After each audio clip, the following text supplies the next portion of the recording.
Order, order. Hello and welcome to Reporters Without Orders, a podcast where we talk about what made news, what didn't, and some things that absolutely shouldn't have. I'm your host Tanishka Sodhi, and joining me in the studio today is Quint's journalist Himanshi Dahiya. Hi Himanshi. Hi, Tanishka. Thank you for joining us and for twinning with me. Our second guest is Newslaundry's very own Shivnarayan Rajpurohit. Shiv is joining us online from Rajasthan. Where are you, Shiv, and what is the election fever like? I'm in Jaipur right now, and election seems pretty boring for me. Oh no! Is the fever not, has it not started in Rajasthan? The campaigning, the rallies, all of it, the colour? No, yeah. So there are a couple of constituencies where I think two candidates have taken this election by storm. One is in Badmer, another one is in Banswara. Okay. So that's where I'm planning to go next. Okay. Shiv and Himanshi have really interesting stories this week. Himanshi's story has taken the internet by storm, and I think rightly so. It details how a family of Gujarat Dalit farmers were tricked by an Adani-linked firm to donate electoral bonds worth rupees 10 crore to the BJP. This is like straight out of a fiction novel, so it seems. And Shiv is on election duty, but the story we're discussing is a media profile that Shiv has spent months working on. It's a profile of news agency ANI, and it's titled ANI's News Business, PR Contracts with CMs, Podcasts, and a Quest for Power. The title is juicy enough, and the story is also really, really interesting. Let's start with Shiv so we can let him get back to election reporting. Shiv, let's start with ANI's response to your story. You sent 24 questions and got replies for, I think, 2 of them. What were these replies, and what were the questions that were left unanswered? I think the ANI's reply was very broad-based. It was kind of statement. So out of those 24 questions, they specifically replied to 2 questions. One was related to former ANI journalist Zain Awan, who had gotten an offer letter from Al Jazeera. He was heading the print and online division at the time in last year. And when he got the offer from Al Jazeera, ANI asked him he resigned, everything happened. Then ANI asked him to stay back, and ANI promised him that he would get higher salary. He declined the Al Jazeera offer, and he rejoined ANI after a few days. But then he was not given the same designation. He was not given the print and online divisions. He was asked to work with Smita Prakash's podcast team, and I think that was kind of demotion for him. And they did not fulfill the promises that ANI had made to Zain Awan. So that was the one question that specifically replied to this. ANI said that when he resigned for the first time, I mean, he was very effusive in his praise towards ANI, saying that he was leaving ANI. ANI is like family for him. And then the second time he resigned, at the time his resignation letter was very critical of ANI, saying that he was cheated and humiliated because ANI did not fulfill its promises it had made to Zain Awan. The second question they specifically replied to was the family, so-called the family feud between, there were 2 factions in 2020-2021. One was led by Prem Prakash, who is the father-in-law of Smita Prakash. So Prem Prakash and Sanjeev Prakash, father and son duo, and the other side, there was mother and daughter duo. Mother being Dahiya Prakash and her daughter Seema Prakash. So there was kind of family feud related to transfer of shares, related to related party transactions, related to some of the family members getting more wages than others. So they specifically replied to this question, saying that all disputes within the family were resolved amicably. So these were the 2 questions they replied to, and other questions they kind of dismissed, saying that my questions were very, very vague and out of context.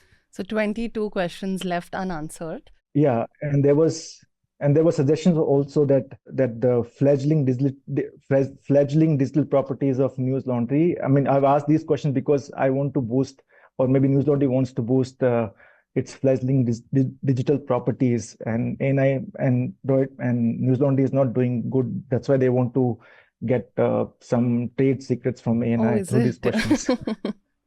Okay, maybe ANI is not aware of how many amazing subscribers we have, and that our work, unlike, I mean, I don't know about theirs, we will get to that, but our work is supported only by the public. We don't take advertisements, we don't have PR deals that we will get to. So, yeah, do support our works. I mean, such a story could only be possible because we are bankrolled by subscribers. Otherwise, I mean, I don't think so. How many newsrooms can give this much space? I mean, these many days to work on single profile.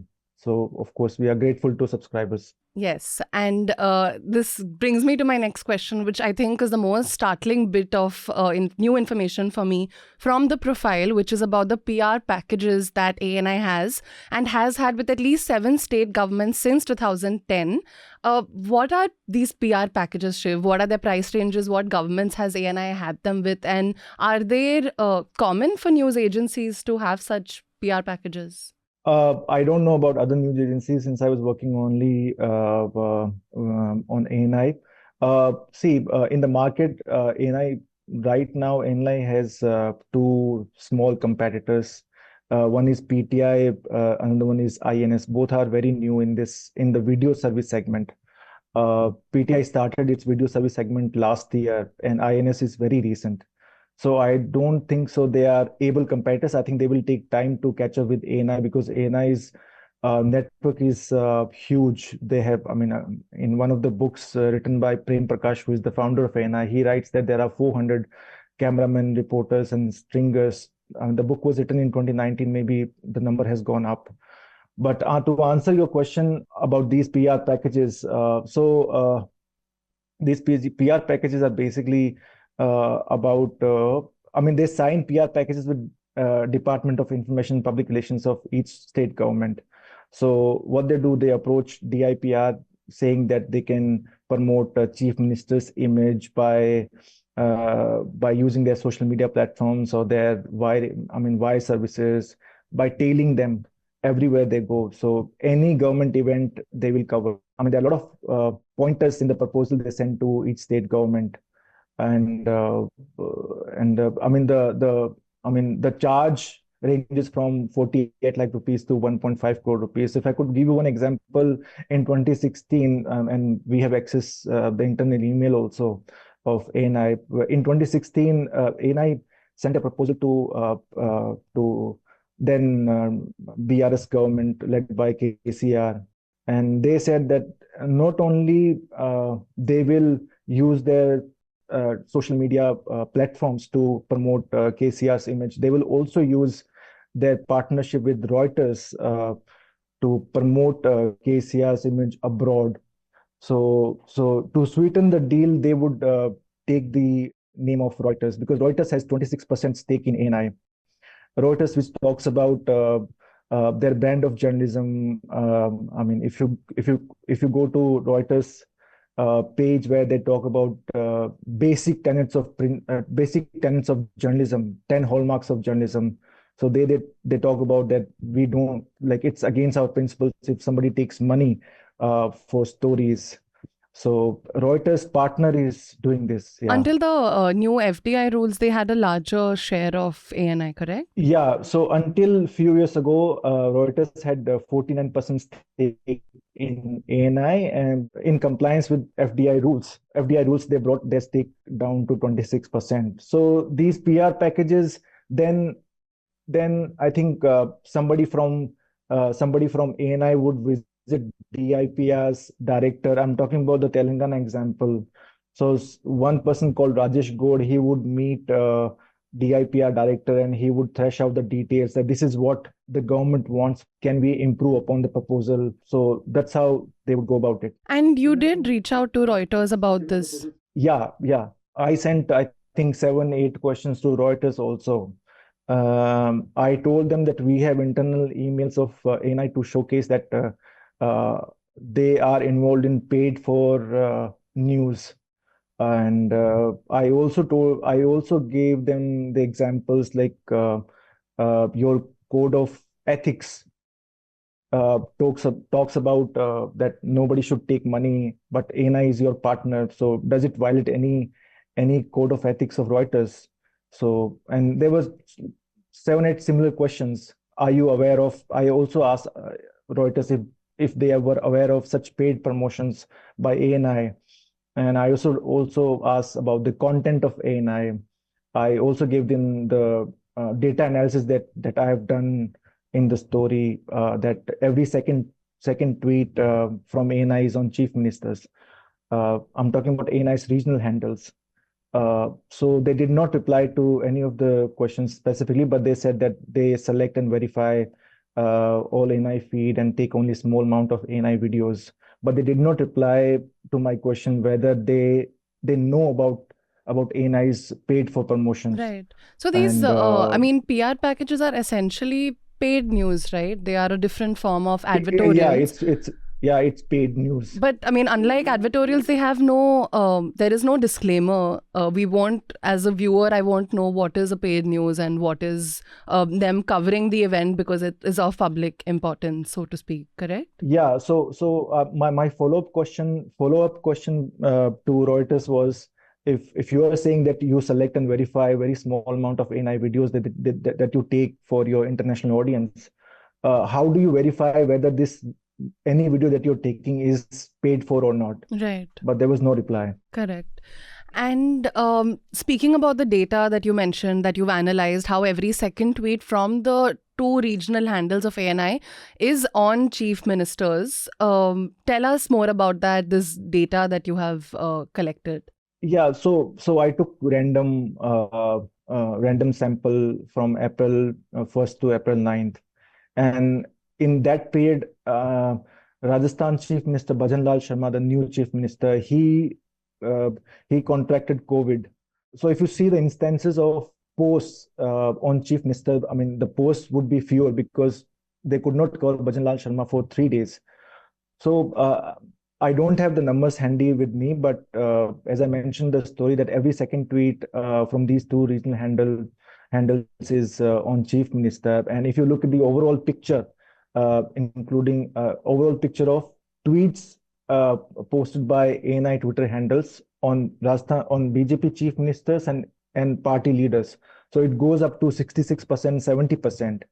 And one of the key findings of this data was that ANI's regional handle, which covers UP and I think Uttarakhand, if I'm correct. So in those 9 days, there were, I think, only 3 tweets on opposition leaders. One was bite of Akhilesh. There were 2 bites of Akhilesh Yadav, one bite of Dimple Yadav, and one text story link of Farooq Abdullah. So only 4 tweets in those 9 days. That's alarming for any news media. Yeah, and so that just reinforces our investigation. It's not only that we have accessed the internal emails. We have also shown through our data that how biased or how partisan ANI is when it comes to covering opposition leaders. Right. And coming to the person who I think currently is at the helm of operations at ANI, Ishan Prakash, who an employee has described as the Rahul Gandhi of ANI. Not a description that I think will really go down well with him. But what is Ishan like? With the Congress also, I think. That's also true. So we have pissed off 2 sets of audiences through this one line. Great. But tell us about what employees told you about Ishan Prakash. How does he function? I read about how he also held a meeting with content creators of Wikipedia to discuss potential positive descriptions of ANI on the platform. So what other details were you able to, what is your sense of the man? Ishan Prakash, if I could go back to Ishan Prakash's grandfather's book, Reporting India. So in that book, Prem Prakash describes Ishan as somebody who has brought in technology to the newsroom, brought in live view backpacks for live streaming of their videos. But when I spoke with the current and former employees of ANI, they did not appreciate Ishan's work ethics. And some of the employees, some of the employees who have quit, they blamed Ishan's rude behavior. As I gave you in the story, I've given a couple of examples. One of the employees who quit, he wrote to Chief Justice Chandrachud saying that he was harassed by a group of employees in ANI. And when he approached Ishan Prakash for resolution, Ishan Prakash blocked that employee's number. And another employee quit because Ishan shouted at him saying that why he could not take instruction, why he could not act on his instruction. But the employee was not even part of the WhatsApp group because I think that some message was sent.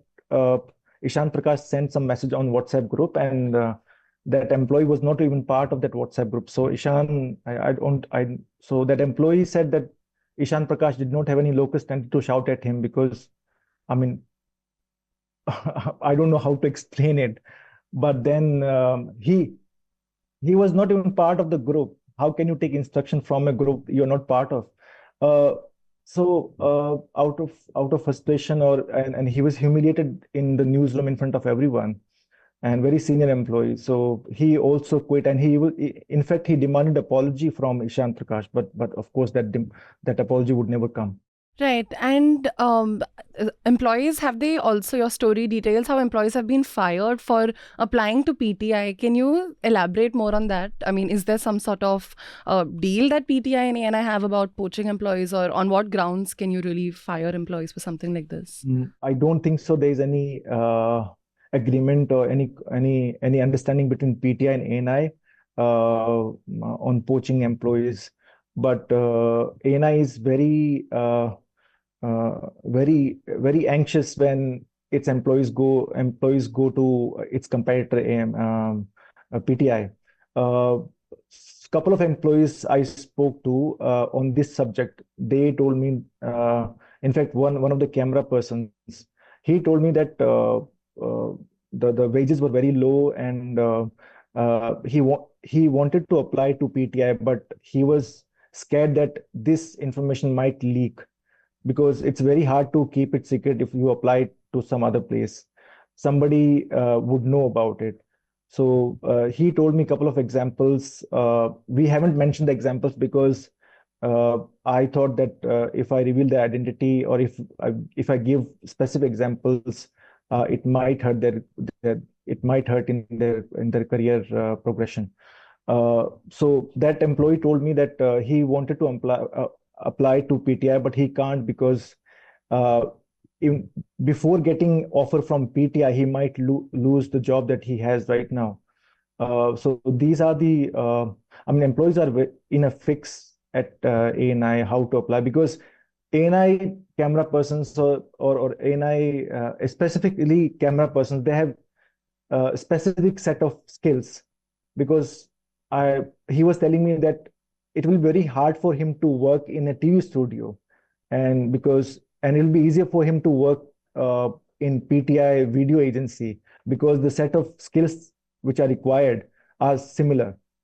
So one of the employees, I think he was fired the moment ANI got to know that he had applied to PTI, and a couple of more examples. Okay. And we'll let you go soon, Shiv. But if you can, before going, just sort of also tell us about ANI's coverage of communal issues. That is a point you have also touched upon in the story. If there is anything that stands out, or when it comes to revealing identities of certain crimes, what you have found out. It's a common knowledge that ANI is very selective when it comes to revealing the identity of accused in any case. So they are very quick in revealing the identity of Muslim accused compared to Hindu accused. It's been documented. I think Alt News in 2018 or 19 not busted, but they pointed it out they gave some 10 or 15 examples. I asked ANI employees what is the editorial policy in this regard. So they told me that there are no clear guidelines when to reveal identity, when not to reveal identity. Since there are no clear guidelines on this, so employees also work in consonance with what ANI owners, in consonance with ANI owners, so to say, ideology. So they know which way they lean, so they just play along because there are no clear guidelines on revelation of identity. Another thing that I want to highlight is passing off BJP workers or BJP leaders as citizens of so and so city.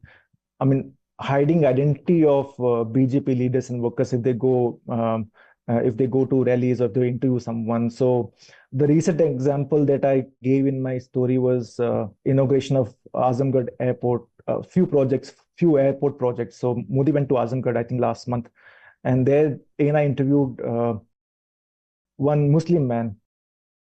And when I checked, that guy turned out to be former president of Azamgarh's Minority Morcha, and now he is the working committee member.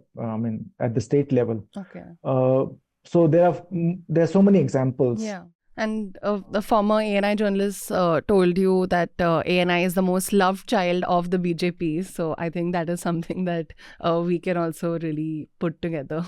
There is a reason why he said so, because if you compare Manmohan Singh foreign tours with Narendra Modi's foreign tours, now Prime Minister Narendra Modi takes only ANI on his foreign tours. ANI is the only non-government media house that goes with Modi.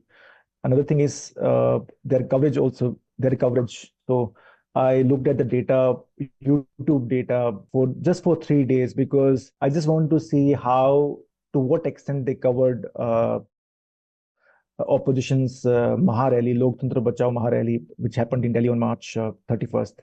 So even at that time, the coverage is heavily tilted towards BJP.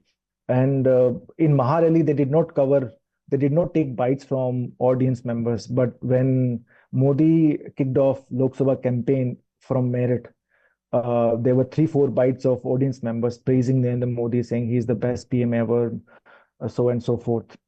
So that shows how close ANI is to the government. Another thing is Prakash family also went to Ayodhya during during the Ram Temple consecration day, on the Ram Temple consecration day, yeah. Right, as did I think a lot of media barons, and a lot of more interesting details in Shiv's profile, which you can catch on our page. Just one little question. I mean, it sounds like a very interesting profile. I've not read it yet. But what about ANI's coverage of issues like, let's say, a Manipur crisis, or, issues where it is nearly almost impossible to give it a positive spin? So what about, did you try to get in touch with their reporters or their camera persons or stringers? I mean, whatever they call them in these areas, and do they send inputs and they're not taken, or are they asked to send a particular type of input? So how does that work? On the Manipur question, how ANI covered Manipur, I want to cite one reference in the book written by ANI's founder Prem Prakash. In the last chapter, he talks about, or he in fact laments, how mainstream media has neglected the Northeast because somebody said it's because of tyranny of distance. So he said that the ANI is going to change it. In fact, it's part of my questionnaire too, how ANI has covered Manipur. I asked them, how do you see your coverage of Manipur crisis? Of course, there was no reply. But I checked their coverage on their main ANI, on their main Twitter handle. So their coverage is mostly limited to taking bites from Biren Singh, or just showing visuals that the curfew has been lifted or curfew has been imposed. I didn't see any bite from people who were the worst, people or areas which were the worst affected in that violence. In fact, they interviewed Amit Shah a few days back, last month, I think, after CA rules were notified, and there was no question from Smita Prakash on Manipur crisis, because Manipur crisis is still raging, and it's a sad commentary on ANI's coverage, how what its founder wanted ANI to do and what the current crop of management is doing. Definitely. Thank you, Shiv. Thank you for all the time, and would urge our viewers to catch his report, which is very detailed, and you can find it on our website. And to also know what Shiv is doing in Rajasthan right now, stay tuned. The report I hope will be coming out very soon. So thanks, Shiv. All the best. Oh, okay, cool. Thanks. Himanshi, we've made you wait for a long time, but I promise our viewers this wait is worth it, because Himanshi's story is, I think, one of the most excellent forms of journalism we have seen in the last few months or years as well. It's titled Electoral Bonds, Gujarat Dalit Farmer Tricked into Donating rupees 10 crore to the BJP. Himanshi, if you can just summarize the story for us in a couple of lines first. Right. I mean, first, thank you for having me on the podcast. It's always great to be back. About the story, yes, it's a story about how a Dalit family in Gujarat was tricked into or duped into giving rupees 11 crore and 14,000 in electoral bonds. This was the money that they got after their land, their agricultural land, was acquired by a Gujarat-based company. It's called Welspun. And this money, instead of being credited to the farmer family, was instead diverted to electoral bonds. 10 crore was then encashed by BJP, and 1 crore and 14,000 was encashed by the Shiv Sena. So this is the story, and of course there are multiple layers to it, because on the surface, while this looks like, that one instance of cheating, the whole scam really started in 2022, when the land deal itself started. And that is another story in itself. I mean, how a stretch of land which was initially valued at rupees 76 crore was eventually sold for just rupees 16 crore and approximately rupees 16 crore. And it's not just the farmer family that was cheated in the whole thing. The Gujarat government also suffered some losses, because if the land would have been sold for 76 crore as it was initially valued at, the government would have got a 40% premium, which comes to something nearly rupees 30 crore. And the rest of the money would have gone to the farmer, 34 crore. So, I mean, it's a scam where a farmer family was allegedly cheated, the government was cheated, and we know who benefited. So, yeah. So, what exactly happened at the time? You spoke to the farmer, or I think the farmer's son as well. So, what did they tell you? How did they really be tricked by an official of the company that is also has links to Adani? I think Adani has some shares of the company. So, tell us about what happened then. Yeah, I mean, so it's as bizarre as it gets, because, and I mean, first, before we actually start talking about what happened then, we need to understand who are these people. I mean, this is a Dalit farmer family in a very really remote village in Gujarat. A lot of people, when I shared the story, a lot of comments online were, how can a Dalit family have 11 crores to spare? Or, if they had 11 crores to spare, they for normal average people, they're not allegedly poor. Like, right. that whole, this is this thing that we also got while we were covering the farmers' protest. How can farmers ride Mercedes, or how can they come in these huge vehicles? Nakli farmers. So, I mean, this is a farmer family which is probably like 6 members jointly held some 43,000 square meter of land, and they were to get this compensation. And when you divide, this is their ancestral land. This is the land that they got when the zamindari system was abolished sometime in the 1960s, and a lot of surplus land was reallocated by the government to the landless. So they were a landless family, and they got this stretch of land.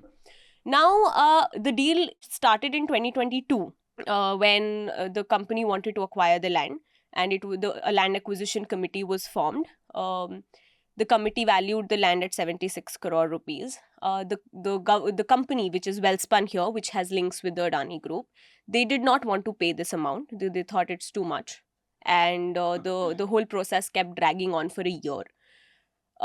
In swoops another, the previous committee was headed by the collector. Now there's a deputy collector in picture, and he somehow manages to convince the farmers that, okay, sell it for 16 crore rupees. For a family, for them, even 16 crore is nothing less. I mean, they were like, okay, they did not clarify how they got convinced, but they were convinced into selling the land for 16 crore rupees. Now, when time actually came for them to get the money, so this one Mahendra Singh Soda, an official I've named in my report, Yeah. he held the farmer. This is the farmer's accusation that he and a local BJP leader called Hemant Rajnikant Shah, they held meetings with the family for a week. So 4 meetings were held in within a span of a week, and they told the farmer that listen, 11 crore is a lot of money. Some money was already given to them in advance because the price was 16 crore. So some money was given to them in advance, and then they said, ki, 11 crore is a lot of money. You might run into troubles with the income tax department. So then they introduced them to this new scheme, which is called the electoral bond scheme, and they managed to convince them that aap isme paisa daliye, and what will happen is you will get 1.5 times more money in a few years. My God. So for that family, what I was told, I asked them ki did you know ki what are electoral bonds? Aapko kya bataya gaya? So they were like, hum unpad log hain, we don't know what all of this is. But at that time, when an official we were in touch with for so long and a local leader, BJP leader, they tried to convince us, we got convinced. Yeah, you assume it's in good faith. Yeah. And also it was promising great returns. Almost 1.5 times the original amount. So that's how they got convinced. And then they were taken to Gandhinagar. This is the whole thing happened in Kutch. Wahan se they were taken to Gandhinagar, where there's the only SBI branch in Gujarat that sells electoral bonds is there. So they were taken there, and electoral bonds were then purchased in the name of 6 members of their family. So that is how they were basically duped into giving this money. And then they, of course, tried to follow up with the official every few months, and they were told that, don't worry, your money is safe and you'll eventually get the returns. But once the scam came out, it was then that some people in the village who are slightly more aware of what's happening in the news, and this lawyer who's helping them now, Right. they found out that this has happened with them. They told the family that you've been cheated actually. So that's how they found out, and since then they've been trying to call the official and there's no response. In fact, they filed a police complaint on 18th March. Yeah. The police is yet to register an FIR. It's, I think, 10th April today. You spoke to the police as well. I did, What yeah. is their They're reasoning? saying we're doing a preliminary investigation, and if the case merits, we will register an FIR. But I think 1 month, it's almost a month or half a month at least. That's a long time for the cops to do the... And where is the company in all this? Are they still in the picture? Are they a profitable company? Did you reach out to them? Was there any response? I did reach out to the company. Sadly, there was no response. And their role in this is that, one, it's a profitable company, but they're also named in the complaint along with the official. It's not like the farmers just accused the official of the forgery. The company itself is named in the complaint, so they should be investigated. And is the official still part of the company? Are you aware? He is. Okay. In fact, the farmer I spoke to, Haresh Savakara, he's the son of the person in whose name the land was, one of the people. He was employed by the company on contractual basis. This happens in a lot of land deals. Now he's still employed, but two other family members have been fired by the company. Right. So, yeah, the company is still very much in the picture. And how did they decide to write a complaint? Did that come when they found out? What was their initial reaction? You had a quote from the farmer, but I'm assuming you had a longer conversation. So just what struck you the most about this? They of course felt cheated, and they felt that, we really thought whatever was happening in good faith, and this is a family of poor farmers who really had high hopes that they're investing the money in a scheme which would guarantee them really high returns. And when that doesn't happen, and then they're trying to reach out to people and nobody's actually registering a complaint. It's not that I found this story and the story was already out there. People around knew, I'm sure. If they registered a complaint on 18th March, that's a long time. How is it that an FIR has not yet been registered? So they were slightly helpless that, despite us putting all facts and proofs out there, how is it that nothing is actually happening and the case is not really moving ahead. Right. And how did this amount reach the BJP and the Shiv Sena? Did they donate to them, or was there some sort of did it go through via something? No. So, I mean, the money was directly used to purchase electoral bonds. Yeah. What happened was that because only one person in the family is educated, who's also just a ninth pass individual. They took 2-3 people to Gandhinagar, and according to the family, they were accompanied by Mahendra Singh Sodha, who is a Welspun employee, and Hemant Rajnikant Shah, who's a BJP leader. These are the allegations by the family, and they said that we were taken to the bank, we were given some documents, and we signed on those documents. Yeah.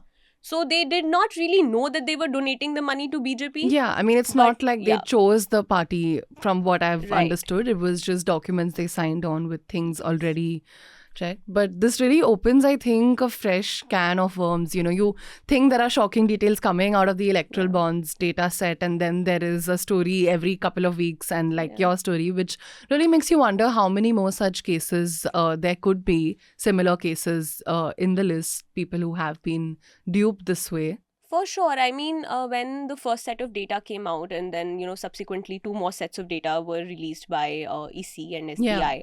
Even on 14th March, when the first set of data came out, what we saw was, okay, there were big companies, big corporations who had donated, but there were these individuals who were purchasing electoral bonds. And I think a lot of us were really curious, who are these people and why are they donating to a political party? Even if you do support a political party, it's highly unlikely for people to go out there and fund them. Yeah, I mean, ordinary people with...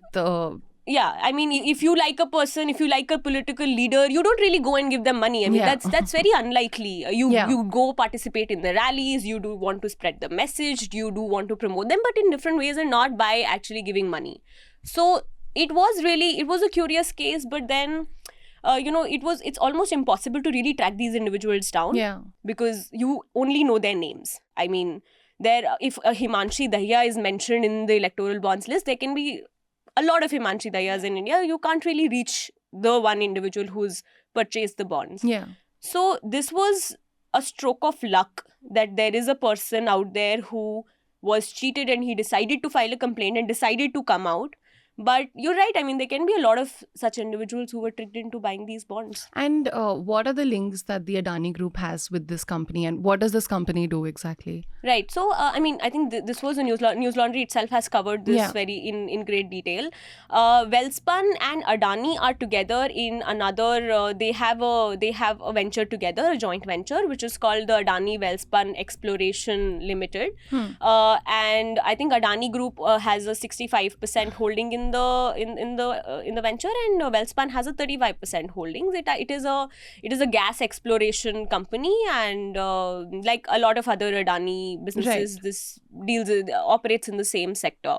So there might not be a very direct connection with this particular case, but we know that there is this whole web of companies which work together. Right. And like the newslaundry report itself did establish that they might Adani has so far refused that they purchased any electoral bonds, but we do know a few companies who are linked to Adani, and then they have... And I mean, they even had a press release about their tie-up with Welspun, right? Yeah, so that's not exactly a deniable I mean, it's no secret. It's literally them putting it out there that, okay, we're partners in a particular firm, and this is what we do. Yeah, and I mean, since your stories come out a couple of days ago, Himanshi, there's been a lot of, I think regional media has picked it up a lot. Ravish Kumar also did a video report. I mean, he mentioned the story and elaborated on it. And I think a couple of days before you, even Web News Dunya, a Gujarati outlet, reported on this. But have you noticed how big media has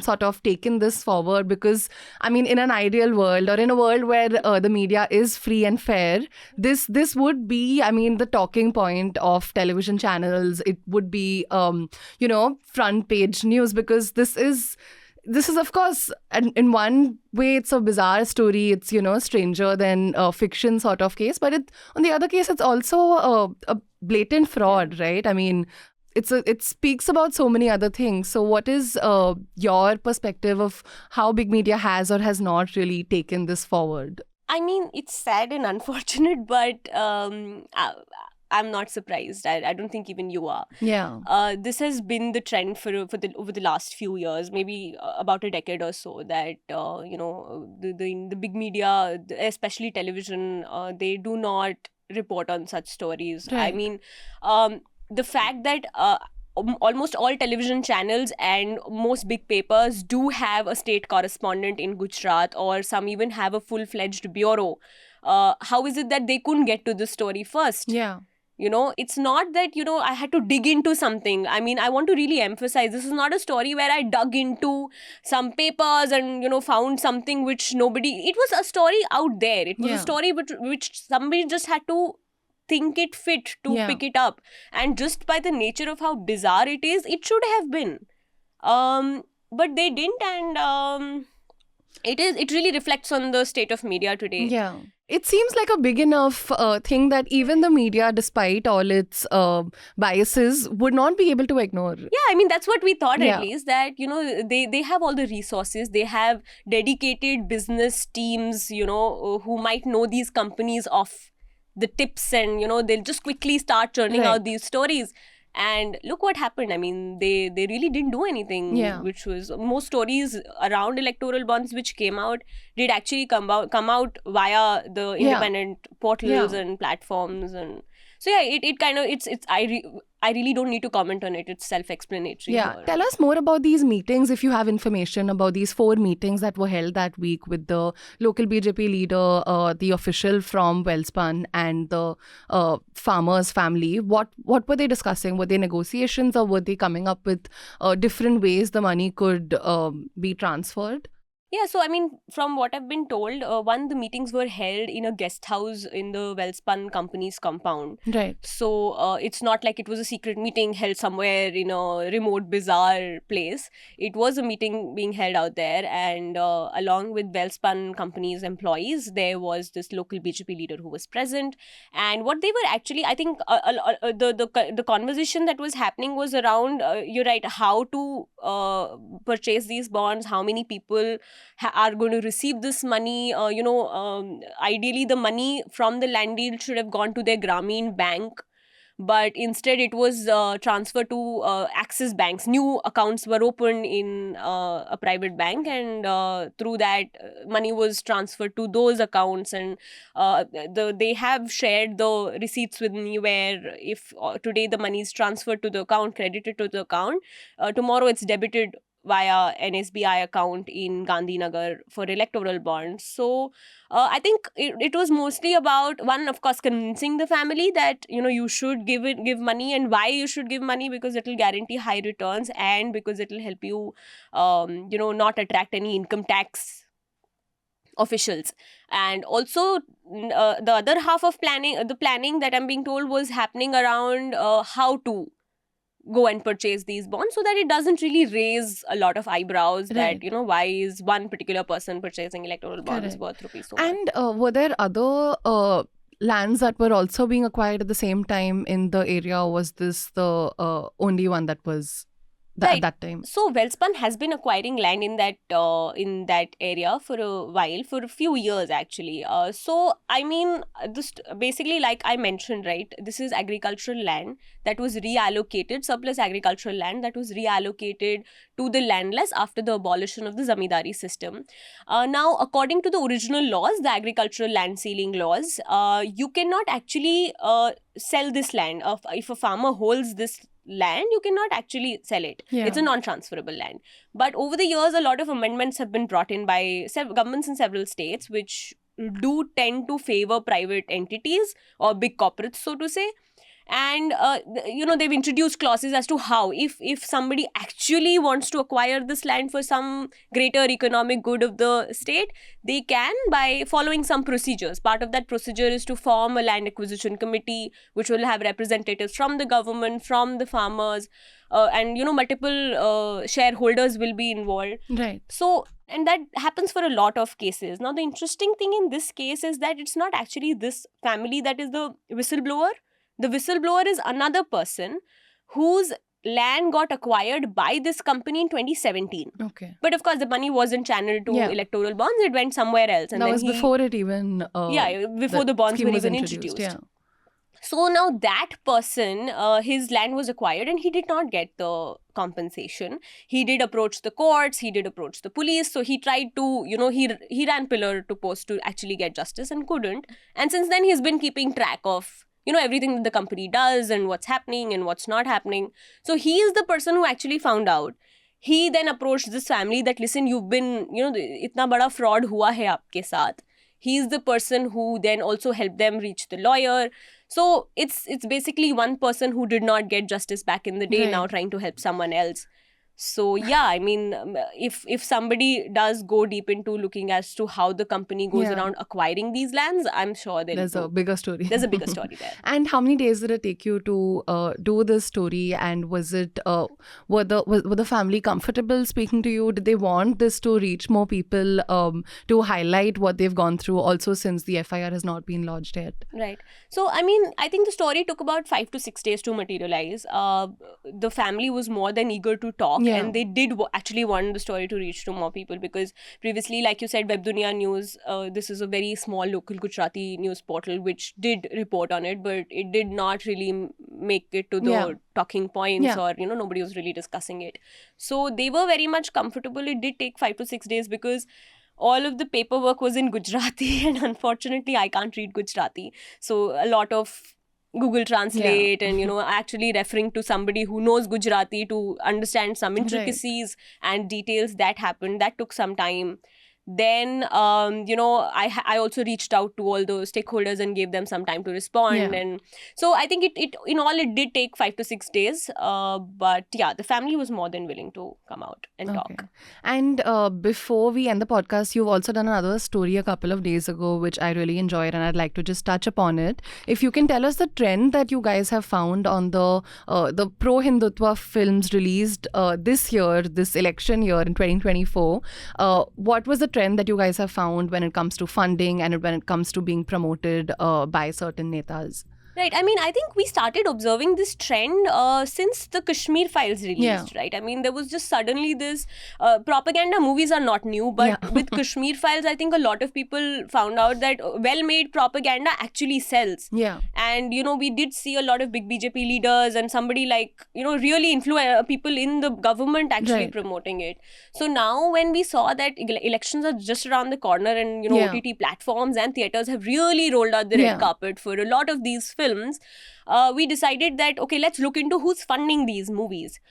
So in a lot of cases, we only took movies which have released in 2024 or are set to release, and there were either people linked to the RSS or people directly linked to the BJP who are investing money in these stories and funding these productions. And these are not OTT movies, right? These are movies that are released in theatres, or is it a mix of both?